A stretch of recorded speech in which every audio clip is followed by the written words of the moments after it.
nanga sika boyokanga pe boyika mpiko tango ebelemi pwete bosepela na yebiete banguna bakoti yondako kobungisa bampate pwete balonga te mibeko bolingo misala misengani na baponami bokonzi bomengo mpe olo biwelani na bakangi nzela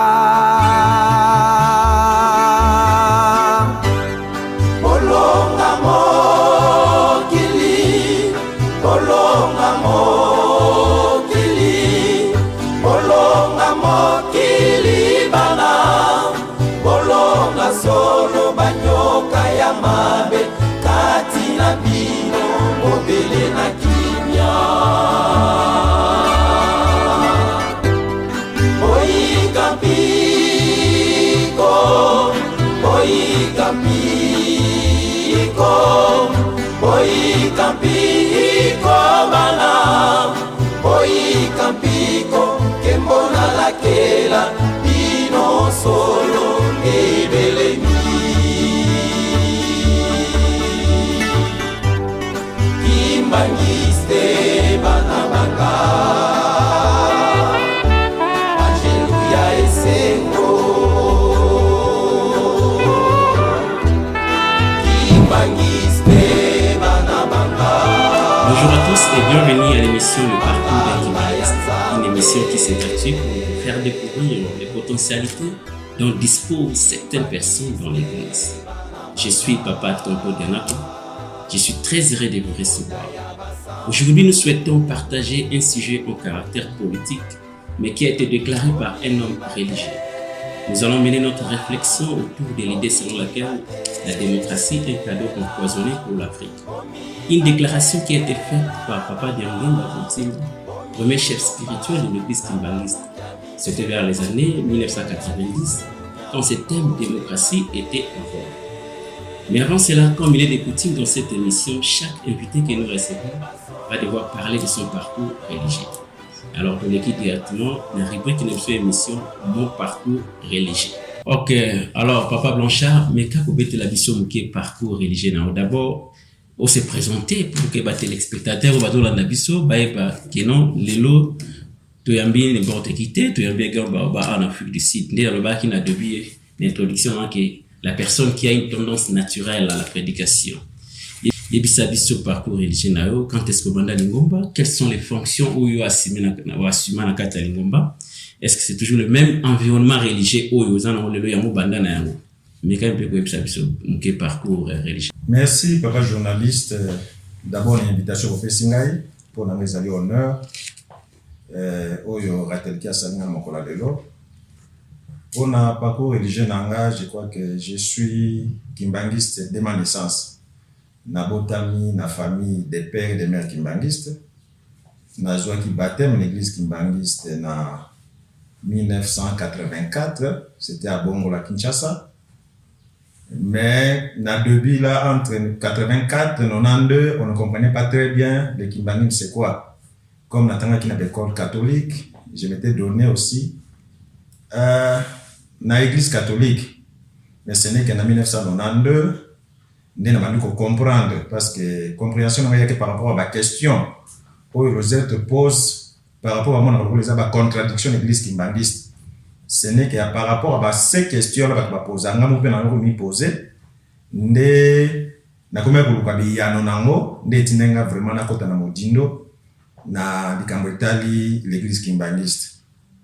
Na saleli na bandi ko sala mosala ya nkolo na Congo tozalaki kaka bandimi bayambi biso, mais na passé 5 ans na ville na Boma na ba Congo na Congo central aujourd'hui où nazalaki vice-président ya groupe de volontaires na eko en Afrique du Sud na 2005 Maintenant, on va dans Mosika, c'était dans Free State. Bah, tu vois, Free State, dans Frankfurt, dans Heilbronn. C'est vraiment Mosika, milieu rural. Ce qui fait que c'est difficile pour y a église dans Johannesburg. Il fallait rouler pratiquement 150 km pour avoir une église, 150 km pour avoir zonga. Ça n'a pas été facile, mais là, comme on a volonté zalaki, nzambe a la grâce que en 2009, na yeko vana na ville à Eldebeg, qui est 60 km à Johannesburg, mais vraiment na yeko d'activité église.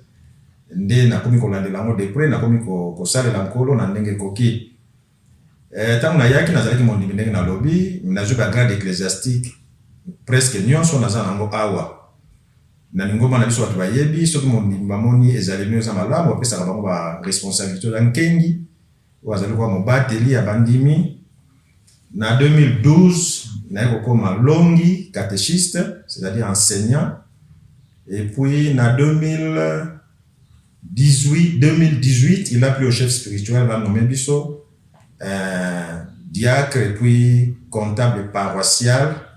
Donc, depuis tout ce temps-là, nous avons diacre, la paroisse à Johannesburg, nous avons comptable, non seulement à la paroisse, mais aussi, nous avons la paix, nous avons sunga, nous gérer mbongo ya lingomba na niveau de nation, pour le niveau de l'Afrique du Sud, la paroisse de Sanganaka, 2 fois na Moula, autour de la culte d'ensemble.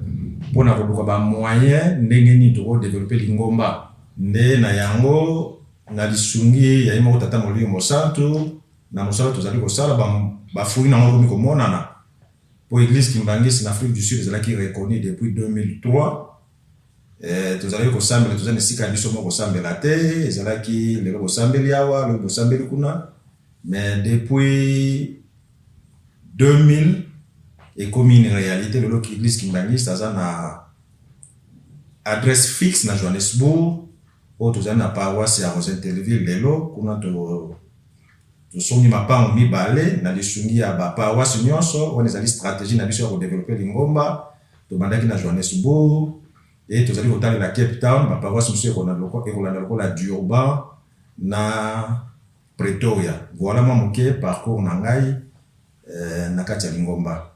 Merci. Ok, Papa Blanchard, tu l'as dit, on a beaucoup de gens sur le parcours religieux.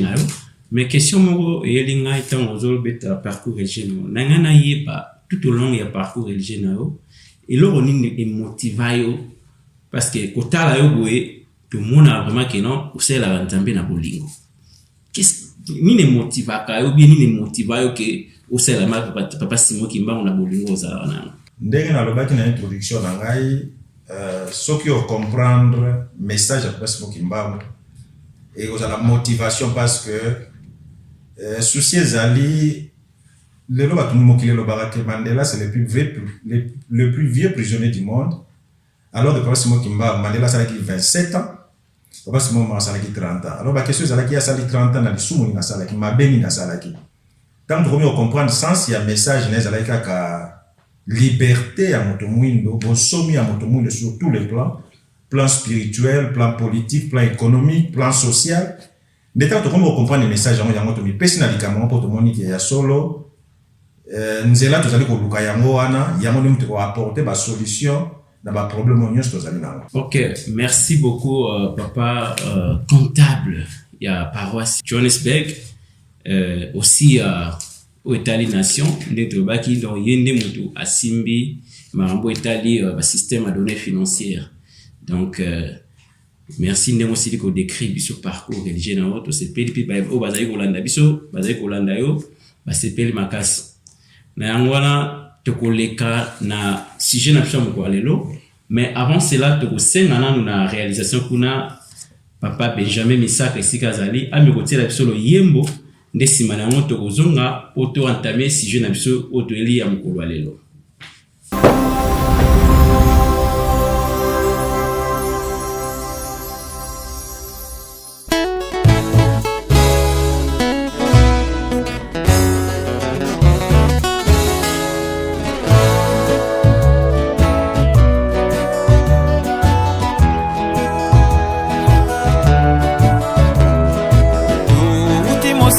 Poto koma mokolo lelo mokolo ya lelo tokomi na mokolo ya lelo mokolo ya santene tokokisi mibongama aleluya tokomi na mokolo ya lelo mokolo ya santene tokokisi mibongama aleluya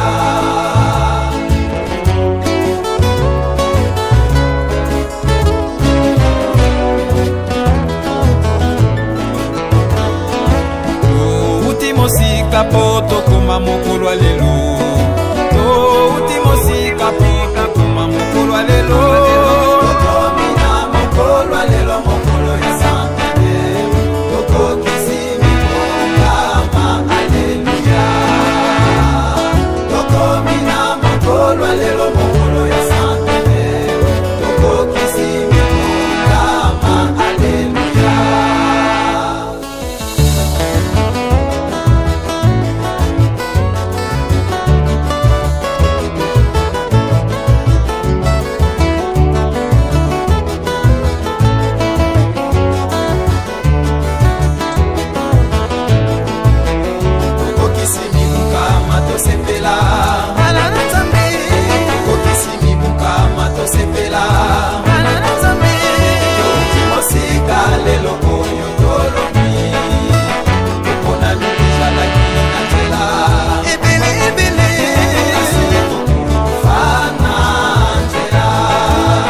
bakomi te na mokolo mwa lelo tokokisi mibongama tosepela bakomi te na mokolo mwa lelo tokokisi mibongama tosepela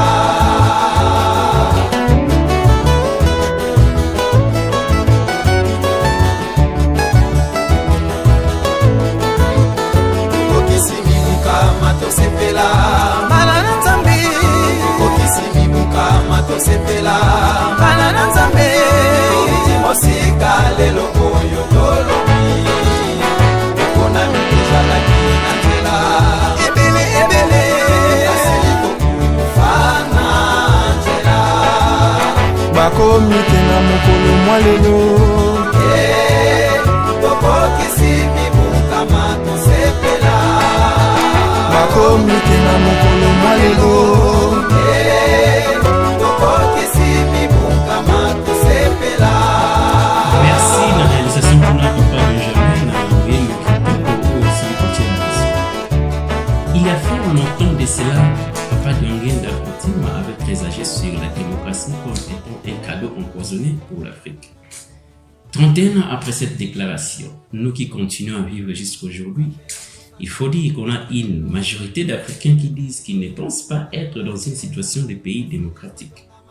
Donc il y a une aspiration à la démocratie, mais dans la réalité, ils voient un décalage entre l'idéal démocratique et les pratiques politiques réelles qui s'éloignent de la démocratie.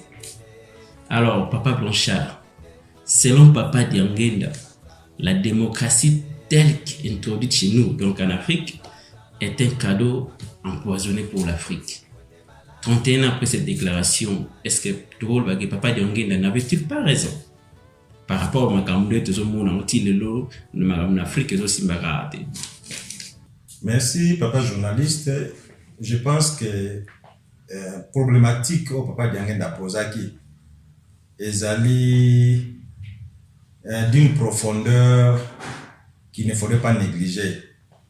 Parce que démocratie telle que nous la connaissons, ça apparaît comme c'est le meilleur système de gouvernement dans le monde.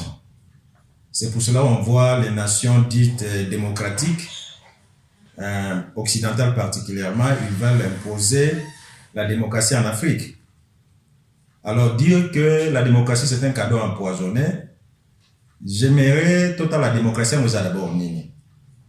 Quels sont les avantages de la démocratie, n'a pas des avantages non. Et tu regardes la problématique na yo sur permettre bisoto que nous lanzela wana. Nous savons que la démocratie telle que définie, on dit c'est le gouvernement du peuple par le peuple.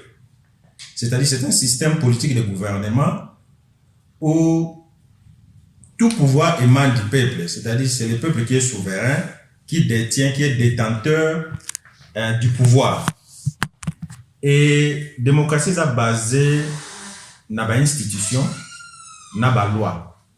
Elles sont faites de sorte que tu vas abuser du pouvoir.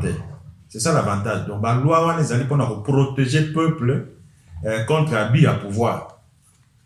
La démocratie s'oppose à d'autres systèmes politiques, par exemple.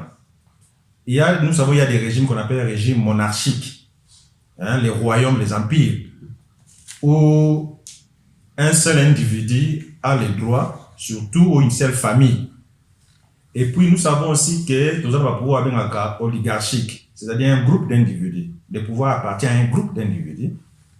Et puis nous avons un pouvoir aristocratique.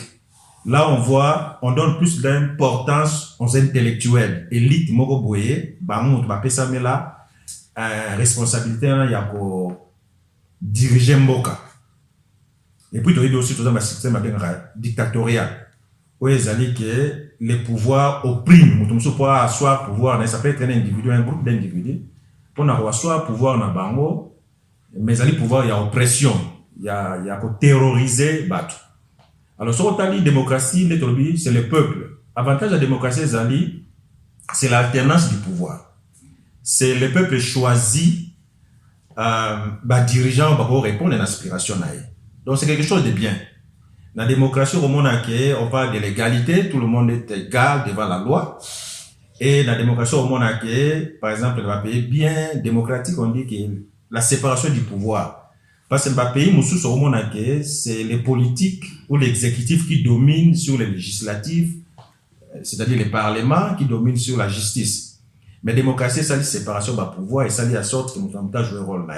Ce qu'on parle de prime abord, effectivement, la démocratie apparaît comme, si pas le meilleur système de gouvernement maintenant. Mais comme toute entreprise humaine, il y a des avantages. Des avantages dans le cadre de la démocratie, c'est surtout quand il n'y a pas une claire majorité, pour qu'il y ait des élections par exemple, il n'y a pas une claire majorité, tout ça, vous vivez en Afrique du Sud de l'Europe. Donc il y a des élections, va partir au 30%, au 30%, au 20%, constituer un gouvernement, ça devient un problème. Et vous avez une tendance différente. Il y a un projet politique, il y a un projet politique. Maintenant, ils doivent être ensemble pour gouverner. Ce n'est pas facile. Tout ça, au monde a une négociation. Et vous avez même un impact sur la gestion quotidienne de Batou. Nous avons tiré couverture d'un côté.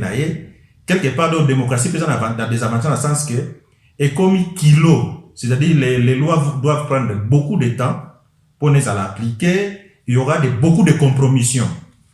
Et puis, dans la démocratie, il ne faut pas oublier que nous avons le clientélisme et la corruption. Et ça veut échapper à la démocratie. Dans le sens que, on voit les gens, quand on veut aller aux élections, ce qu'ils font, c'est quoi? C'est acheter des histoires pour les autres. Pauvres, démagogie. Démagogie, voilà. Ça, c'est la démagogie. Donc, vous allez comprendre qu'il y a le clientélisme, la démagogie, n'est pas journaliste sur le biango, même la corruption. Les gens achètent les pouvoirs, on sait ça. Donc, sur totalement, la démocratie, c'est vrai. Il y a un système, le meilleur pour le moment, je n'appelle pas ça idéal, compte tenu des imperfections, mais c'est l'avantage, c'est que ça va protéger le peuple, mais ça va protéger le peuple contre 100% contre but à tout le monde. Alors, c'est ça la problématique. Maintenant, Moutouné Zali, ce qui est démocratie, peut-être que Moutouné vous pas naïo. Ce qui est démocratie Zali n'a pas imperfection. Une autre chose, il faut savoir aussi que la démocratie, telle qu'elle a mené en Afrique, si on a tourné depuis toujours qu'on a la démocratie, quel est le pays africain où il s'est développé à cause de la démocratie? Quel est ce pays africain?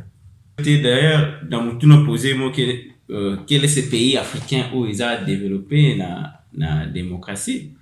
Donc, peut-être il y a un moment où, dans le sens où il ne peut pas dire dans le bail que non, il va introduire en Afrique, ils ont cadeau empoisonné. Il ne peut pas dire dans le bail qui la démocratie est mais il faut les prendre avec beaucoup de précautions. Mais tel que va introduire en Afrique est un cadeau empoisonné pour les Africains. que yango d'être au vivre yango lelo bien yango de est-ce que papa de côté on est là pas des avantages ou peut-être on éclaircir biso na côté des avantages yango on est là un cadeau empoisonné pour l'Afrique sinon on va pas dire je crois que justement yango problématique papa Diangela je crois tant en la démocratie cadeau empoisonné ou bien aboya qui démocratie mais avant de inviter biso to copier yango tout ça la copie collée. Voilà. Le problème de l'Africain, c'est que l'Africain ne se définit pas lui-même. L'Africain, il faut toujours vivre. Alors que nous n'avons pas les mêmes mœurs, nous n'avons pas les mêmes aspirations. La réalité occidentale, c'est la réalité n'a depuis les années 90, autonomie démocratie, citez-moi une seule nation africaine qui s'est développée à cause de la démocratie. C'est ça la difficulté que nous avons. Donc, Papa Diangela voulait seulement attirer notre attention sur le fait que, souvenez-vous, vivre Papa Diangela qui autodétermination. Est-ce qu'il faut que Kabamindele baille la biso système de gouvernement? Biso mo to s'autodéterminer. Et puis, ce qu'on a même démocratie en pays dit démocratique. Est-ce que la démocratie est une panacée? Est-ce que même Bambo Ganabango est résoudre tous les problèmes? Tu as dit que les États-Unis, par exemple, les modèles de la démocratie dans le parce que la démocratie américaine, il y a un siècle. Mais est-ce que les États-Unis, tout le monde se retrouve? Surtout aux États-Unis, chaque jour nous vivons à la télé, il y a les tensions sociales pour preuve que ça marche. Surtout avec les organisations qui sont malades, pourquoi les gens doivent marcher? Pourquoi les gens doivent protester? Surtout aux États-Unis, les inégalités sociales, surtout les Noirs, comment les Noirs jusqu'à ce jour, ils sont opprimés. Tout le monde qui est mort, il y a Floyd, mais donc, la démocratie, même dans Bango Moko, ils ont déjà solution. Mais surtout même en Afrique, les pays qui disent qu'ils sont des nations démocratiques, mais ce sont des pays qui créent des guerres en Afrique. Ce sont des pays qui créent des conflits en Afrique. Surtout les guerres en Afrique, les guerres en Moyen-Orient. Ils ont des guerres pour contrôler la richesse. Soit pétrole, la richesse naturelle, c'est ça. Alors, donc, démocratie, c'est seulement sur un territoire, on a bien une nation démocratique. Au Bolivie, parce que, maman, la démocratie, les pouvoirs doivent être pris par la voie des élections. Par la voie des élections. Mais nous savons aussi que les coups d'État en Afrique sont organisés par les pays démocratiques. Donc, les démocrates sont basés dans Mokana Bango, sont basés dans la démocratie. Justement, la problématique, papa, dernier, la poser à moi. Est-ce que le système, il y a un système photocopié? Quand les gens, même la démocratie, ce que je n'aime pas dans la démocratie, c'est l'idée opposition. Opposition, les lois bimi lokola, l'opposition bimi lokola, tant l'opposition en Afrique, ce sont des injures. Ce sont des injures, les gens qui se battent dans le Parlement. Est-ce que on a des valeurs africaines? On voit des jeunes gens qui ne respectent pas les aînés. Est-ce que on a des valeurs africaines? Ils ont des valeurs africaines à les gens diront non, démocratie en Afrique, c'est mal appliqué. Mais dans l'activité même dans la nation, il y a déjà mal appliqué. Parce qu'il y a des protestations, il y a des marches chaque jour. Démocratie, on dit c'est la voix de la majorité. Est-ce que vous êtes sûr que la majorité a toujours raison? C'est vrai, démocratie, on dit c'est la décision, parce que tout le peuple ne peut pas penser de la même manière, c'est clair. On prend la majorité, on essaie de protéger la minorité. Mais question à tout toujours, est-ce que la majorité a toujours raison? Peut-être que c'est autant de plus loin, la majorité a toujours raison. Charles, papa comptable, Ndenge Ozali, un peu décortiquer si j'ai l'impression que la question de par rapport papa Ndenge avec la démocratie, un cadeau empoisonné pour l'Afrique. Donc, Tozali va toujours quand la question à biso. Mais que soit élément mon akati ou même bamumo kuna si la démocratie pendant où ils ont modèle la gouvernance il y a toujours des problèmes. D'ailleurs, Moko Nabango, ancien premier ministre britannique, comme les Aki, Churchill, Winston, il y a le bac, non, elle était le pire des systèmes. Donc, si il y a déjà bien la démocratie, c'est le pire système. Donc, bon, temps, on va venir en Afrique. Il y a un monde tout le monde a dit depuis démocratie et en Afrique, malgré l'alternance, au monde où alternance c'est ça la même. Plutôt au monde a élection ça mais il n'y a pas l'alternance. Au monde a élection démocratique et ça la même guerre, coup d'état toujours pour dire que non, En Afrique, en tout cas, il y a un système moko boye ou peut-être te gros copier dans le sens qu'il ne peut pas dire dans le lobby là qui dans le sens où intervenant à moko alelo à lobby. Donc les problèmes en Afrique, c'est nous devons toujours nous avons l'habitude de copier. Nous avons tendance à faire effectivement ce que les autres font sans nous demander si ça nous convient convenablement.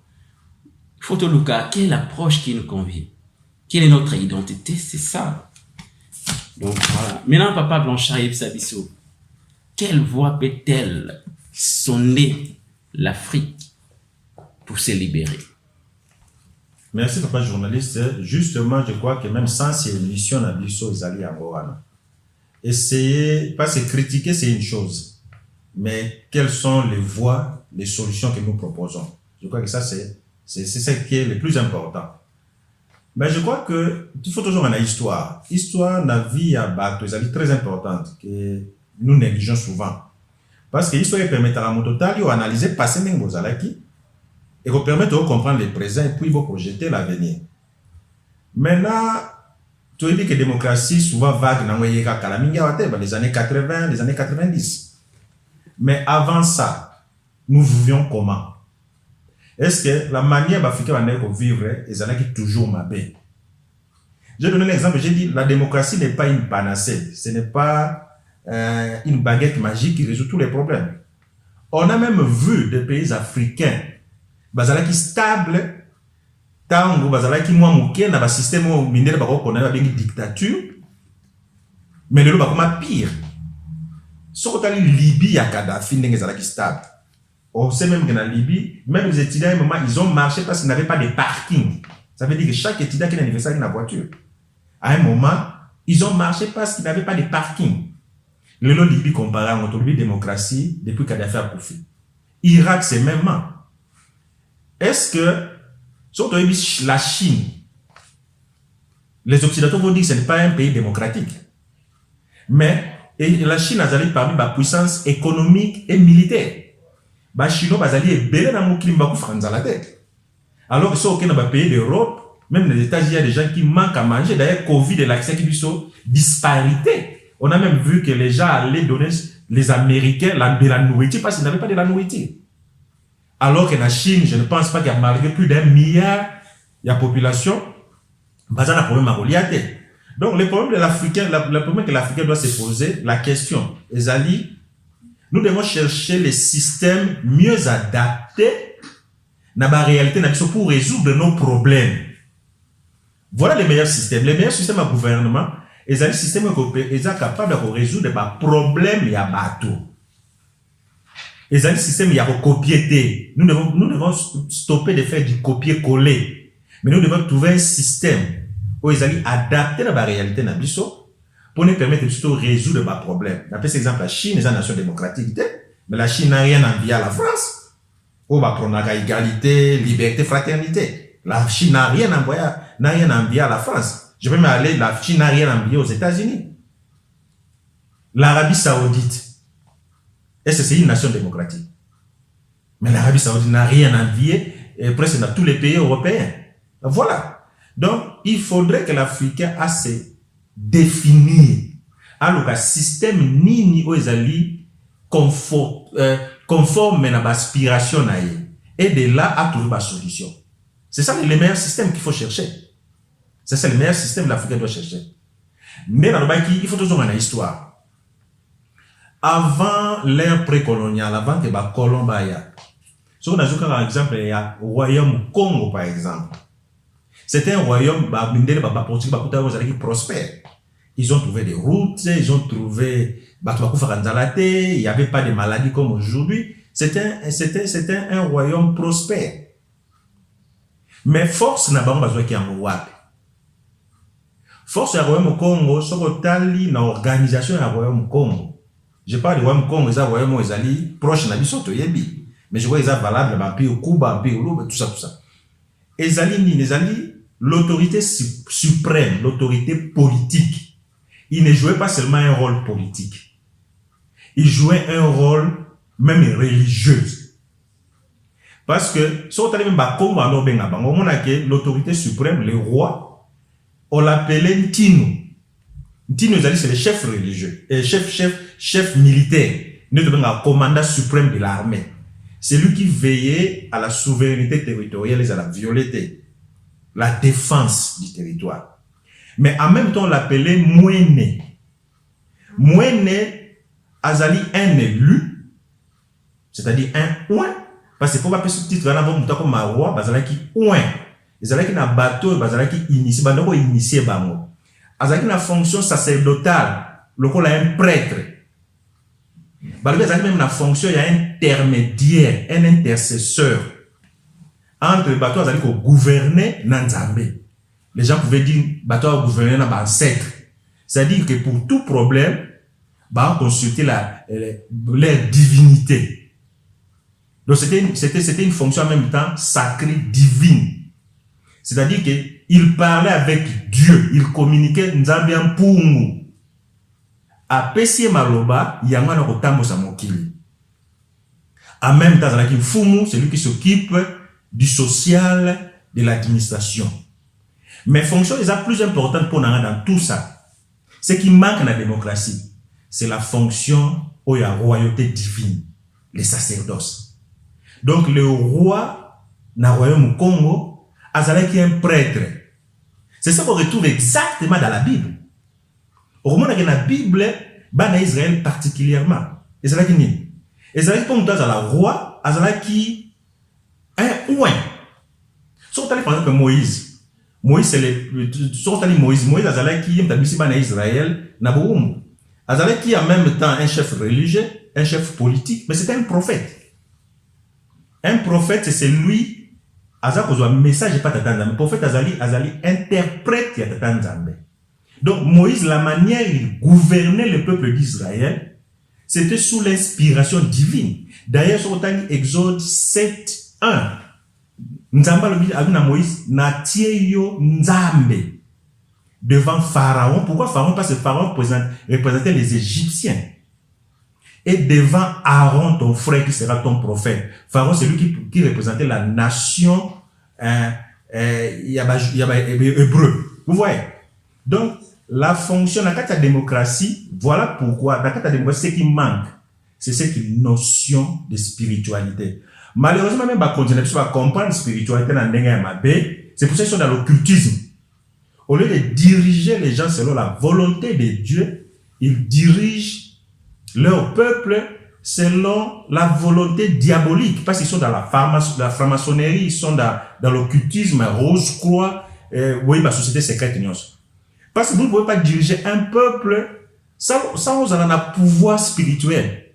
Mais le problème avec la nation Sikoyo, Ezali, leur pouvoir spirituel, basa ko zouamwe pa ya nani.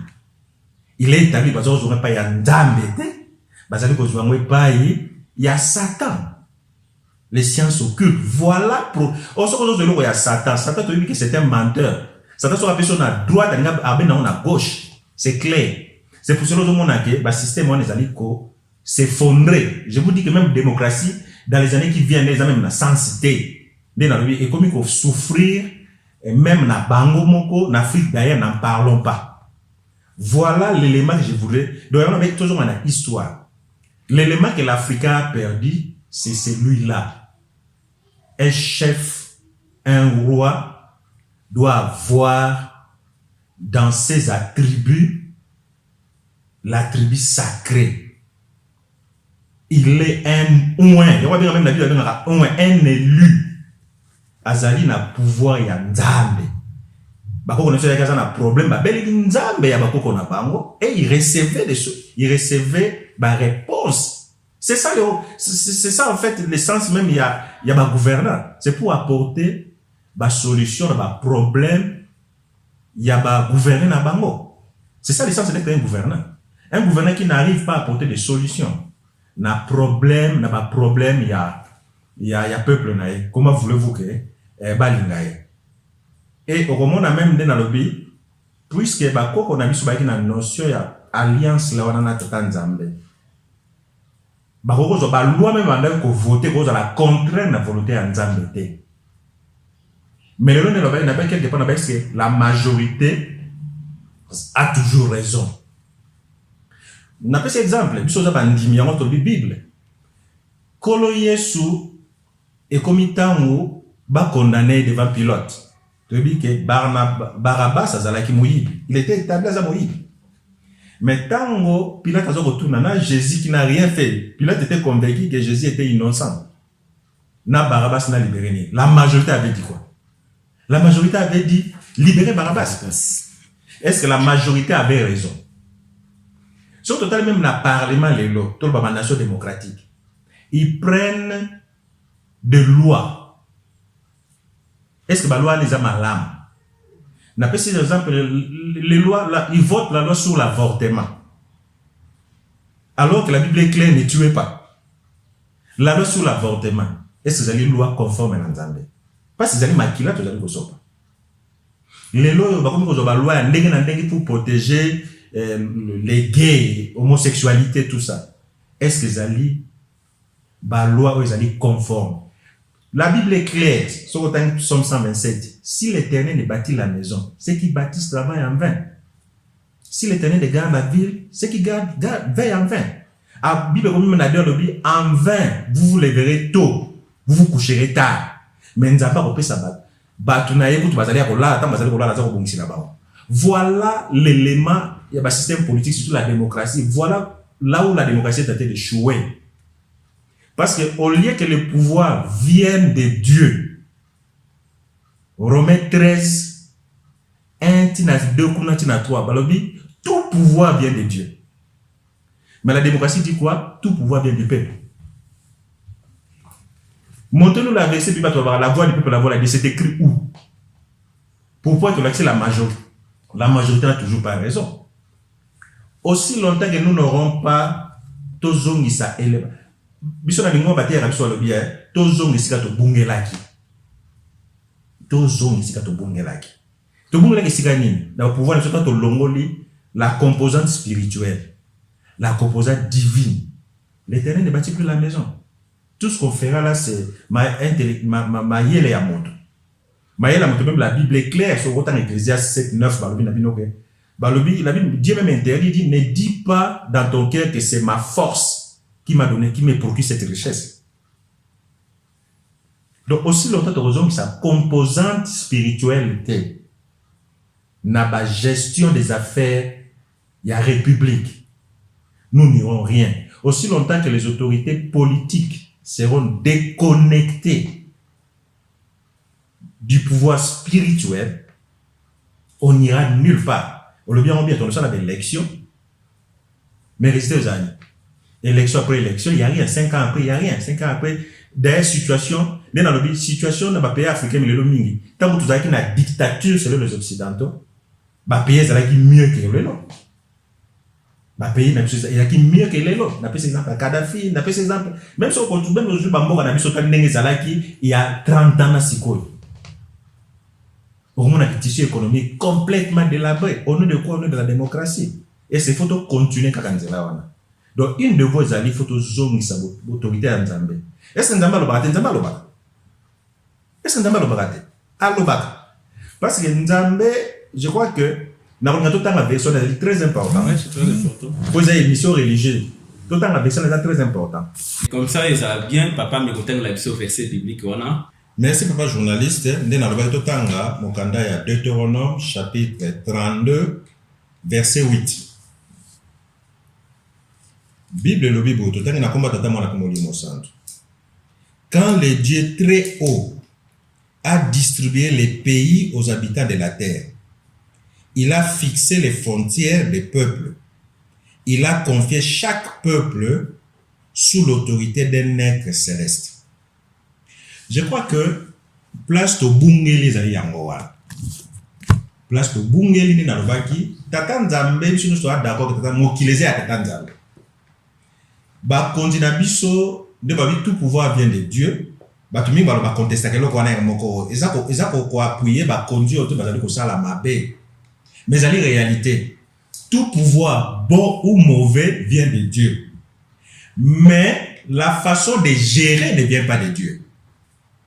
L'homme d'Azali choisi par Dieu pour gouverner Moka Songolo. Mais ce que simba ba kisi na ye. Akotambusa sumboka selon la volonté à Dieu ya Nzambe te. Mais Nzambe za Satan te soka pesio na balamo na bosha botolo. Nzambe pesa katan so ba na ngi opona yo tata songolo tambusa mokilo pour 10 ans. À cause de la temps wana. Mais yo ne otambusa mboka elingo ba te que Dieu est d'accord avec ta façon de gouverner. Quoique le pouvoir vienne de lui. Parce que, et cause à la hasard, un pays a plus de 50 millions, il y a 100 millions de gens, moutouma ou ta, kaka, out of nothing, de en anglais, a un pouvoir, vous pensez que cause à la hasard. Pourquoi ils aillent cause à la sauter? Donc, quelque part, effectivement, la Bible est claire que tout pouvoir vient de Dieu. D'ailleurs, la Bible continue dans Romains 13, on a dit, celui qui s'oppose à l'autorité établie, on a parlé comme opposition. Celui qui s'oppose à l'autorité établie s'oppose à Dieu. Et Dieu va les punir.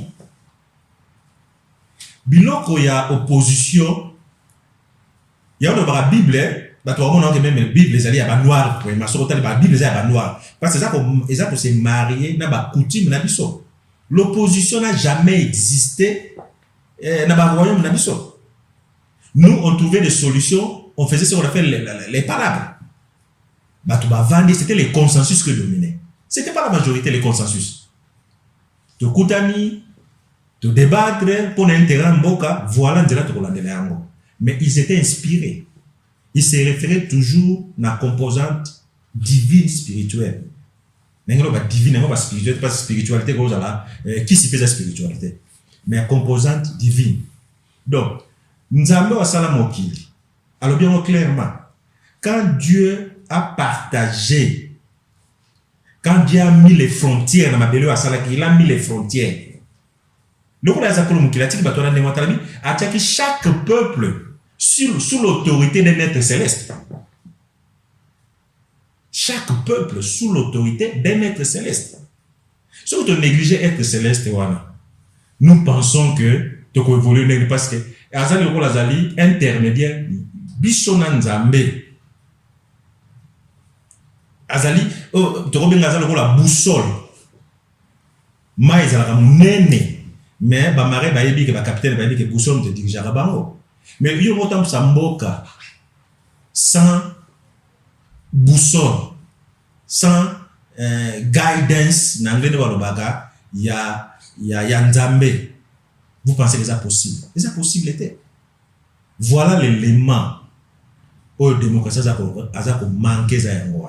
Je disais que l'élément a manqué dans le système de gouvernement na biso. Il y a des gens qui ont même problème dans la gestion de peuple, l'élément de la composante spirituelle, la composante divine. N'a même ko bakisa poser une mission religieuse. Faut le temps là. Exode 31, verset 1-7. Nzamba lobi, n'a pas Israël à l'époque. À lobi, j'ai choisi Béthalel, fils d'Uri. Je l'ai rempli de l'esprit de Dieu, l'esprit de sagesse, l'esprit d'intelligence, l'esprit qui va nous procurer la capacité de faire, d'inventer toute chose, de faire tout ouvrage. Donc, vous voyez, c'est l'esprit de Dieu sur le côté quand on a montré invention. Les alliés esprit à sagesse, parce que sagesse c'est à la carte, on trouve toujours des solutions à problème. Intelligence, ça vient de Dieu. La sagesse et l'intelligence vient de Dieu. Mais surtout négliger composant toi. Tu savez qu'au kanisake, tu as voie de sortie d'engeni. L'Africain est lié na Nzambe. Africain zali te mundele dans l'accès de son Nzambe. L'Africain a toujours été connecté na Nzambe. Mais depuis que tu te sépares, la Bible dit quand vous êtes rempli de l'esprit de Dieu, aux esprits de sagesse, d'intelligence, tu peux inventer toutes les choses. Parfois on a ces kakabato Nzambe par le non, nous sommes remplis du Saint-Esprit. Esprit c'est côté katinayo, au saramini. On soit inventé ni au tonu c'est même au centre parce que l'esprit de Dieu doit apporter des solutions aux problèmes. On peut pas comprendre que tu es rempli de l'esprit de Dieu et que les gens sont en train de mourir de faim. Les gens sont en train de mourir de maladies, les enfants ne vont pas à l'école. Quel esprit de Dieu? Voilà. C'est l'élément qui manque dans le système de gouvernement. soki esprit de nzambe koti kati na moto nzambe akopesa bino système ya gouverna oyo kozala bénéficier na population comme ezali bato ya nzambe ntango nzambe bato balelaka ayokaka et akotika bango ndenge wana te mais c'est la liaison spirituelle eza cassée liaison na lokolo ezali te pasi nde yango wana. Merci Papa Blanchard ndenge o décortiquer biso yango voix nini nde tokozaki yo question oyo Afrique ekoki kosonde po et se libérer nakanisi bandeko bazolanda biso kuna pa bozwami bandako bozozwa vraiment détail sur détail nde papa azali kopesela biso africain to souffrir mingi bayeli biso système ezalaki système occidentaux la démocratie bayeli biso en Afrique parce que faut que bayeli biso on papa dengi na lobaki est un cadeau empoisonné c'est-à-dire outaki quelque part bayaki na onkoya donc papa dengi na bien un cadeau empoisonné pour l'Afrique kota la Afrique tozana ba valeur na biso et sengeli tete copier biloko o italien ba paya mais kolanda papa Blanchard na mutuna totuna ki so tolandie bien donc ezali voix divine ou peut-être Afrique to Kolanda pour tout se libérer parce que même chose dans la Bible roi d'Israël a déjà qui Israël toujours la bonne Nzambe a se confier qui est pas à tata Nzambe pour avoir à l'aise na ko diriger naï à chaque fois il y avait un problème il faut consulter tata Nzambe so ka moni qu'il faut qu'il bunda na ba philistin il faut consulter Nzambe ce qui Nzambe pesier avant n'étant au Kende et puis à Londres mais c'est ça le problème et pas ba dirigeant na biso to ba moi chaque fois africain est-ce que ba consulter tata Nzambe pour ba diriger ba mboka na biso ou Afrique et mon papa Blanchard a dit que non la seule voie où Afrique peut se libérer c'est la voie divine bon Nzambe to zonga na ndenga kala ndenge ba royaume Congo ezalaki un royaume bien organisé et voilà démocratie ezalaki donc en tout cas to continuer toujours tous à la brancher et monsieur allez continuer avec intervenant sur mon collègue l'une des séminaires qui to yambi vraiment un prédicateur ou allez ko décortiquer les biso na thème na mon collègue la démocratie un cadeau empoisonné pour l'Afrique na ngo to kopema lisumuke to senga kuna na régie na réalisation kuna papa Benjamin ame ko tela biso sur moi élément bien lo yembo mo kitoko simana on to continuer na intervenant na biso ya mukolo lelo kama ezalimi chola mambe ezalimi kasi toki makochola mawana te bakopesa yo raison même bana mingi na kati na banda kuna bino batata na bino na mama na bino balingi bino disusu te pana nino kote yani wana moyo yani wana lendo yani wana ngolo mkutafulusa yani wana moyo yani wana lendo yani wana ngolo mkutafulusa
lokele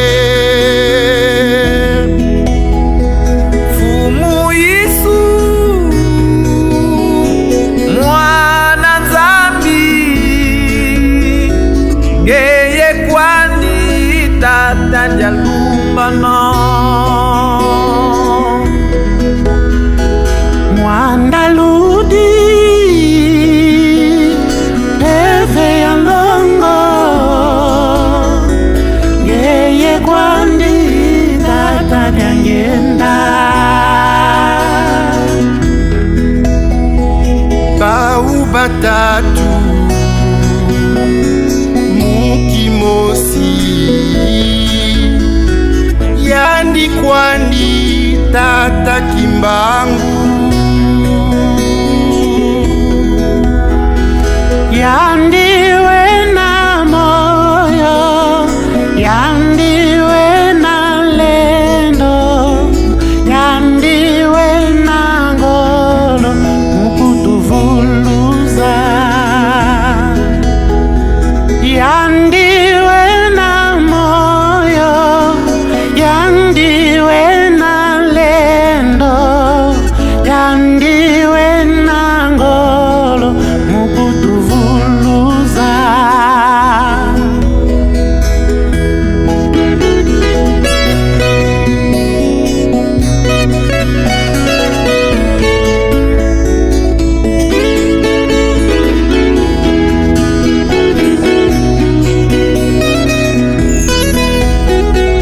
Zambi kalemba nanga diambuko, Zambi kalemba nanga diambuko, Zambi kalemba nanga diambuko.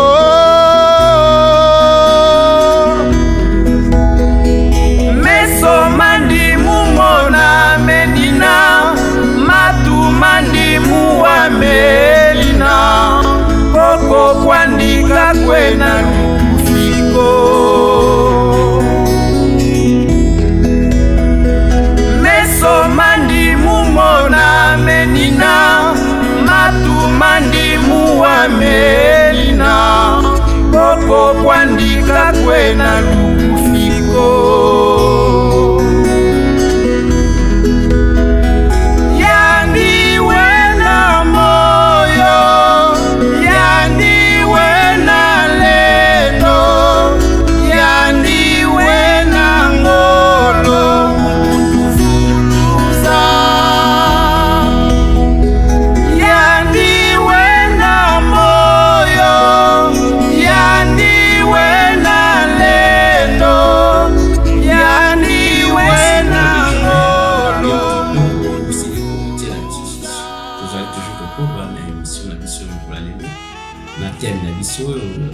la démocratie est un cadeau empoisonné pour l'Afrique.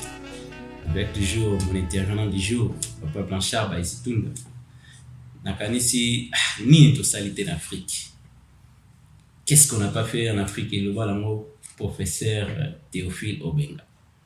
L'Afrique a vu un système, une dictature, où mon chef, président africain. En Afrique, on a eu un président premier avec un premier vice-président, deuxième vice-président, donc un pays avec 4 présidents. Donc, ni totalité en Afrique. Alors, ni Sengeli to sala. Nakani si tozui réponse c'est pas intervenant. Donc, l'Afrique peut bien sonder la voie divine pour se libérer. Bonzambe, Nebo, Etambusa, pays na biso Afrique. Pour biso, donc, faut connexion spirituelle. Tout ça déconnecté spirituellement. Il y a un système où il y a un système il y a occidentaux, il y a biso et aussi jamais na nengi na biso africain. Parce que biso il y a monté, c'est pas l'approche qui nous convient, c'est pas notre identité. Voilà, il y a monté ici les nôtres toujours souffrir, l'Afrique n'avance toujours pas. Na évité Papa Blanchard. Question là, il y a souka peut-être dernière question. Est-ce que l'intention, parce que tu as dit que non, si dans tout le débat qui na démocratie en Afrique, est-ce que l'intention était bonne à l'Occident d'influencer son modèle de gouvernance en Afrique? Merci papa na motuna na yo. Balobaka on reconnaît l'arbre par ses fruits. tokoki kojuge moto na baintention te, mais je crois que erreur occidentaux na erreur biso baafricain c'est que ezali c'est que bazwaka biso na même pied d'égalité te. Ils sont même bango mo baza d'abord ko appliquer principe ya démocratie te na Afrique, parce que baki principe ya makasi la démocratie ezali égalité. Est-ce que ba considérer biso toza ndenge mo na bango? Ça c'est la grande question. Ba considérer biso te parce que tout ce qu'il faut c'est nous maintenir sous leur domination. C'est ce qu'ils font. Nous maintenir sous leur domination. Surtout ceux qui vraiment sincères, est-ce que les Africains vraiment ont besoin d'Occidentaux? Ce sont eux qui ont besoin de nous. Parce que la richesse, il y a mon kilio. Nous avons évité que le développement na bango ezali grâce à la richesse, il y a mon kilio. Il y a besoin en Afrique. Donc, intention, on a intention de nous avoir la fruit na bango. Na fruit on va échouer. Parce que comme j'avais dit tantôt, aux Alatés qui aux nations démocratiques, et puis aux alliés kolingate bamso bazala lokola bino. Et puis deuxièmement, l'Africain doit s'autodéterminer, doit chercher son identité, to bimana voix parce que eza lokola na technologie ba milieu ba na génération so que monde ba pesi bino loko bino zo mona ya sika ba on va déjà na 3e 4e génération et surtout kanisi que développer mes années ligne droite to tika la voix ka bango jamais. Au contraire, les gaps entre bango na biso za ko se creuser davantage, pour se creuser. Afrique, il faut avoir des sorties propres à elle-même. Il faut avoir des sorties. Il faut des sorties de visage c'est le spirituel. Oh, bango ba l'exception pas ya bango spirituel na bango parce que l'occultisme pour preuve la plupart des présidents africains sont investir à qui bango na poto ba kena kolokani. Ba kena ta bakazaka wana. Bakazaka wana ekoki ko marcher na lettre céleste T. Et comme marché te et en a azali ko silisa mayele justement bakondi ole bakondi ba sosolake biloko ba lati ezali ko salisa bango te ezali ko salisa mboka te mais continue à persister dans l'erreur tout à fait normal né dans lobby. C'est pour ça même les lois bazali ko zoza ba loi iniques, ce sont des lois contre la volonté divine donc moi je ne juge pas les intentions, je ne veux pas dire que les intentions sont bonnes ou mauvaises. Mais je constate seulement que bah fruit, il y a bah fait geste na bango. Ils allaient qu'on ça déjà que bah ça n'a pas ça même surtout dans la démocratie ou en Afrique. Très bien, Papa Blanchard. Donc bah fruit donc ils ont l'accès que biso to ikoza la modèle ya gouvernance na bango télé de l'obaki moko na bango moko ta critique système yango. Churchill Winston, ancien premier ministre britannique, a dit c'est la pire. Plutôt la démocratie, elle était le pire des systèmes. Voilà, nous sommes presque arrivés à la fin de notre émission. To féliciter Ming et Papa Blanchard, Nenge puis à honorer répondre de l'invitation à Bissou Mkwalelo et puis Nenge à répondre à la question à Bissou Nyos Otomé Kotuna Nenge puis à Limboli la question na vanisi ba o Nyos ba Olanda émission oyo ba kozwa eloko moko très capital kati à travers émission oyo bato ba mikarampe ko kolandela makambo etali politique et puis même ba dirigeant na biso so baza maele ba mikarampe ko sosola ba piste de solution ezali nango poto joa to kine na voie de développement. La seule voie net pour les Africains, c'est la voie divine pour que l'Afrique puisse se libérer. Bonzambé. D'ailleurs, Papa Simon Kimbangu, dans le discours en 1921, le 10 septembre, dans Bandatsam, ça le dit bien. Alors, il y a 3 pouvoirs. Pouvoir politique, pouvoir spirituel et le pouvoir scientifique. Donc, la divinité, spiritualité, il y a des bases, les Papa Blanchard, qui savant. Ils ont toujours et logo ils ont réservé pour l'entendre mais dans ça là que savant ba bima souci auto ça na mo biso africain ti les autres zonyo kama na kanisi surtout landi émission oyo et va apporter biso quand même un plus nettoyer ba voix nini oyo biso africain to ko landa poto se libérer poto se développer. Encore une fois merci Papa Blanchard soki zali ne oyebisi biso. Merci papa journaliste, merci Ratelkin. Na honneur au Bosali Biso, tout le canal plateau na bino, pour développer si jeux zali pas facile à développer. Ce qui surtout m'ta comprendre en côté. Moi, je me rappelle, j'étais étudiant à l'université. Na Congo, tout comme une période de conférence nationale. Tant le président de l'époque a lobby multipartisme, démocratie, parti Nikekwe, on était en ébullition, très content. Conférence nationale, les a kokende, nandenge koki. Les a dit kokende. Mais, mon collègue sur la conférence nationale, on a des réflexions sur ça là. Pour Mbalamingi, les gens critiquent. La religion, la religion. Mais ezali ce qu'on bien entend religion te bien la spiritualité ezali très important moto tozali fait de l'esprit du corps et de l'âme ce que nous sommes d'accord tout est religion à part mais ce que ça fait na esprit âme et corps c'est-à-dire esprit ça là quelque chose c'est l'esprit c'est l'élément là qui doit entrer en contact avec Dieu même les savants sont même pas savants donc on va avoir une invention ba savant mingi ezalaki alali balakise likambo bakolakise likambo toza na église toza na savant na biso oyo père son âme papa wa Beladio tant asali bazolakise critique mandombe ezalaki est-ce que fort na ye baza kotangisa yango na mur bazali kotangisa ye et ba découverte scientifique mingi surtout ba savant c'est ça ezalaka c'est comme une révélation c'est que la Bible appelle les révélations il faut révéler l'icambe. Mais c'est le monde spirituel. Donc, on se dissocier dans le monde spirituel. Non, ça c'est la religion. Mais c'est clair. Dans une conférence nationale, bazali kolobano total to comme ça moi bateau auto élevé atanara ba héros nationaux bateau ba bundeli mboka.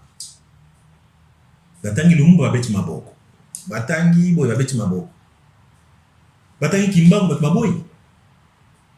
Ah, baololi on va faire baololi. Mais n'a pas qu'on pas dire nga très fâché. Alors bi soko ba ko tia tata na nga ne sika na été. Conférence nationale 0/0. Mais pourquoi il a dit soko ba ko tia tata na nga ne sika na été?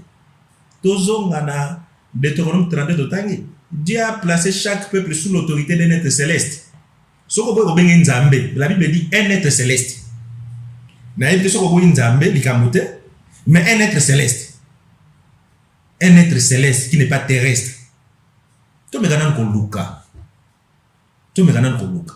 Et pas dire pour preuve, tant on va dire que moi, je suis petit dans mon thème, mais bêta qui te dit ah, pas dire que c'est pas ça, mouvanciété parce qu'il n'est pas lié. Na mobutu yango zo ba voilà.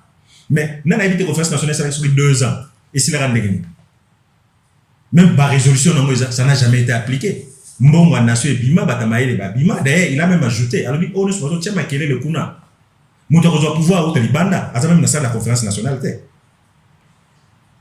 tout n'a rappelé n'a la capacité à prononcer makamona ba précision et litama salami non seulement le biso ko tia tata na ngai te nesika na ye conférence nationale 0/0 et puis na bato no se voit tia makelele moto doit pouvoir attaque na katite à au Talibanda moto doit pouvoir Tozonga isika to bungelaki. Tozonga. Acte des Apôtres chapitre 3 dans 6 verset 22-23. C'est Moïse qui disait. Alors oui, l'Éternel votre Dieu vous suscitera un prophète comme moi. Ça c'est Moïse qui parlait. Vous devez l'écouter pour la bonheur en abîme. Biso devez écouter le prophète. Prophète Azali, le lo kimba ou batwaza d'accord, au moins le lo baza d'accord. Baroza d'accord l'église Kimbangi, c'était baza d'accord le lo kimba c'est le prophète incontesté. Prophète c'est un interprète. Spokesperson n'est pas en anglais. Ayoka katata nzambe à transmettre. Tout me gana ozonga pena maloba nae. To meki ba former l'union, to sali unité. To meki ba former l'union. Quand vous avez aussi battu un moment, to zonga totala. Pour asalaxi moi bilo galaxy za ba véracité asalaxi total anano. Est-ce que yé nzamba za na schéma mon côté. RDC Zali c'est un pays stratégique. Mais batamu kilibalobi que ceux qui Congo se développer, l'Afrique ne se développera pas. L'Afrique a la forme d'un revolver dans la gâchette se trouve au Congo, ce Congo se démarrer, l'Afrique va démarrer. Nabonzame toyebike pour quelle raison carte géographique et Afrique il y a Congo, il faut demander Israël. Maloba Nkolo Yesu, le royaume de Sébou sera enlevé, sera donné à une autre nation. bato oyo balobaka Congo ata bapase mosusu baza bakimbangiste balobaka non Congo ezali c'est un paradis te eza mboka lokola mboka nyonso te ezali mboka moko spécial nzambe aza na plan nango nzambe azala na plan nango azali na être céleste te akoguide bato ya solo papa journaliste okomona ke papa Diangena non seulement avertisaki biso que tozwa démocratie lokola une panacée te yango moto résoudre baproblème na biso mingi malingaki a rappelé biso ce qui est important ezali c'est que il faut mokonzi nde tolobaka tout pouvoir vient de Dieu il faudrait que moto wana azala na molimo ya nzambe kati na ye ndenge na la composante qui manque dans le système de gouvernement mokili ezali c'est la composante spirituelle oyo ezalaki négligé la relation na nzambe ndenge tomonaki meme na bana ya Israël omonake kobana na bapatriarche nyonso ezala Abraham ezala Moïse toke na bajuge tomoni ba Samuel ba Saoul toke meme na baroi tomoni David Salomon bato wana nyonso bazalaki non seulement ba homme politique mais bazalaki aussi plus ba homme religieux bazalaki lokola ba prophète bazalaki ba porte parole ya nzambe bando tambusa bato na mayele na bango te mais bazalaki na mayele ya tata nzambe aza koloba na bango pesa ba instruction yango bango communiquer na peuple et puis toyebi ke ezalaki nation forte ndenge moko lelo composante spirituelle photo zongisa yango na bakoko na biso na royaume Congo ezalaki na bi moyenne titre ya roi ezalaki moyenne pour dire que ezalaki na pouvoir non seulement politique mais sacerdotal ezalaki prêtre ezalaki intermédiaire entre nzambe na ba gouverner alors biso loko to perdre yango wana mais malheureusement Satan toujours à cause sarabatu ba continuer biso ba continuer occultisme pour na combler vide wana ba continuer occultisme mais biso to yebi po nzela papa Diangena linga biso to zonga na nzela ya nzambe relation zonga na nzambe so molimo wa nzambe vandi kati na biso to ba moni keza molimo epesaka sagesse intelligence et opesa yo ba capacité ya ko inventer ya ko produire so ko molimo wa nzambe za kati na moto wana kozala moto na mibeko akotambola na mibeko ya tata nzambe so mutatambola na mibeko ya tata nzambe ba loi ba ko voter même na ba parlement na moko ba loi contraire ya volonté ya nzambe te to pesa exemple ba loi ba parlement comme ozola biso sur l'avortement eza ko boma ba loi sur l'homosexualité ko protéger bango et comment vanter tout ça ba biloko nyonso zali contraire na volonté tata nzambe alors que molimo tata nzambe so zakati na moto la zala moto na mibeko et mibeko wane ko protéger même population za ko tambusa contre kanda ya nzambe akozala savadi so akozala moto na bolingo so butana bolingo osala moninga mabete pasi ye na mokili lelo ba population za ko souffrir po ba konjina biso na bolingo te baza ba égoïste bolingo ezali te baza na ba enrichissement rapide et facile baza ko tala kaka makambo na bango moko na ba famille na bango baza na posa ya bato mosusu te po bolingo ezali te mutana bolingo asala ka moto mabete mokana nzambe lobi linga moninga na ndeko zoko milinga yo moko soko linga ka moninga na yo okosala mabete et puis so molimo nzambe vandi kati na moto kozala moto na moto na misala po tata nzambe alingaka baparese te oso bato bamipesi na mosala ya solo eke mosala wana surtout tata nzambe apamboli yango azali fondation nde tomonaki na psaume 127 mosala nde kozala ekomene prospérité na mboka wana kozala forte ekozala une nation forte yango nde papa Diangena a résumé ki nyonso wana bapesaki biso nzela non seulement il a posé la problématique ya koloba c'est un cadeau empoisonné mais apesa biso déjà nzela nini otokoki kobima na liburu na basouffrance toza nango bolingo mibeko misala voilà non seulement il a posé la problématique mais il a apporté la solution toluka nzambe tozonga na nzambe na volonté ya nzambe nzambe bakoko na biso ezalaki kesoko beleli aza kopesa solution mais bana azali kokufa bazali kolamuka na kombo kaka kobenga ya pamba mwana lamuki kimbangu za fula mafua mwana lamuki so tozongi neloko tobungisaki tozongi esika tobungelaki tokomona ke prospérité ekozala su makasi na biso te mais kozala tata nzambe azali kosala kati na biso banzela nyonso kofungwama nyonso kokoma facile na komba tata mwana pe molimo santu merci beaucoup papa Blanchard. Nous sommes arrivés à la fin de cette émission les parcours d'un kimbangiste. En tout cas tozongisi grand merci ningi na papa Benjamin Misaka, on qui derrière la caméra, la réalisation. En tout cas, na musala munene oyo papa ozali kosala tikete papa Simon Kimbangu kiangani sa divinité a pambola yo pour la musala munene. Tozongi si lisusu matondo mingi epa ya yemoko yawe tata molimo sans papa Simon Kimbangu kiangani ndi a permettre tokuta mokolo lelo pour réaliser émission munene oyo tosala na mokolo lelo. Encore une fois pour tous, merci encore à papa comptable, papa Diak, Blanchard Baïsitunda, ndenge aye ko répondre. Peut aussi ko développer thème munene oyo le bama qui est pas papa Diangenda. Aloba yango kala 31 yango depuis aloba a déclaré likambo oyo. Donc izaki lo mo ya mutuya na kanisi tokukuta lisusu mbala sima pour la mission pour continuer toujours kolanda biso les parcours d'un kimbangiste ezali pour la biso nyonso. Ezali pour la montonios. Donc, le numéro na biso ya contact et vous allez afficher na ce écran ce que vous avez besoin na biso ou bien biso contacter biso et de se fixer rendez-vous pour faire passer émission. Une fois encore, merci na bino nyonso pour disposer tant na bino pour la Rolanda émission le parcours d'un Kimbanis. Na kanisi on se retrouve encore pour la prochaine édition. Bye bye.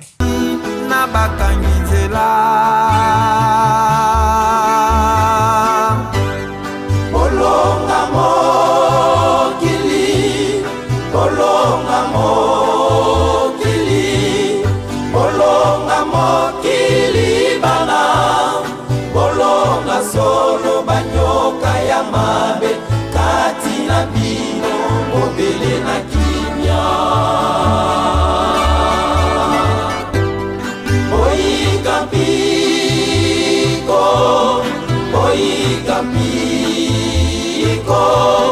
Boikampiko bana, boikampiko kembona lakela bino solo ebelemi. Kimbangiste bana banga, Angeluya esengo. Kimbangiste bana banga, banganga ya Nzambe. Kimbangiste bana banga, libota ya basantu. Omi batela, omi batela, omi batela bana, omi bomba na babuka mibeko pe ya likunya olemba te. Boye basolo, boye basolo, boye basolo ete bana, boye basolo baye biete oke mofu mwalongo bakozala te. Kimbangiste bana banga, Angeluya esengo. Kimbangiste bana banga, banganga ya Nzambe. Kimbangiste bana banga, libota ya basantu.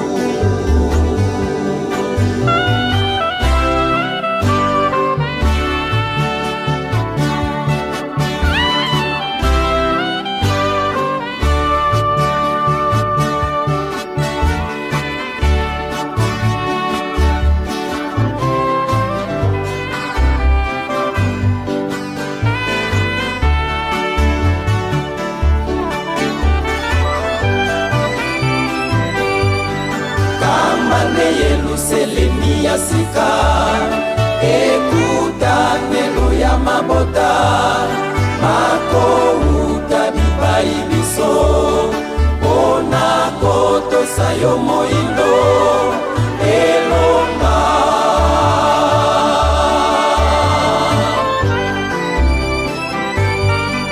Okotambwisa mabota maye matolaki bino bakokumbamela bino solo banjelu ya esengo elonga.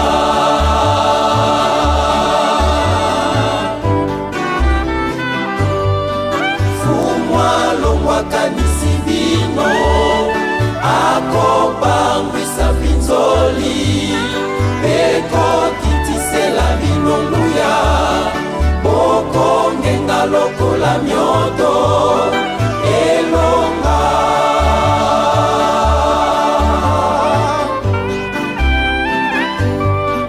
Okoyema lisusu te nzembo ya binzoli mpe mawa kwete na kozala na bino libela na libela elonga.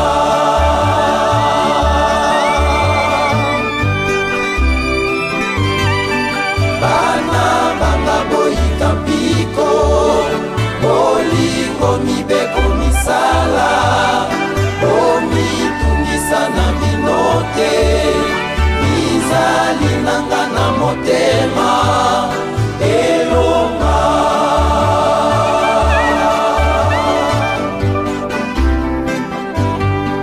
Kamba nde Yelusalemi ya sika ekutanelo ya mabota makouta bipai biso mpona kotosa yo moindo elonga.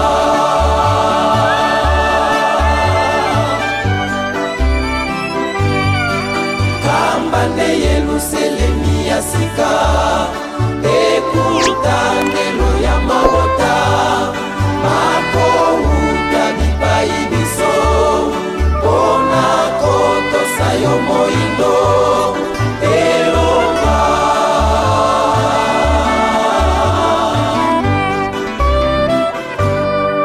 Kamba nde Yelusalemi ya sika ekutanelo ya mabota makouta bipai biso mpona kotosa yo moindo elonga.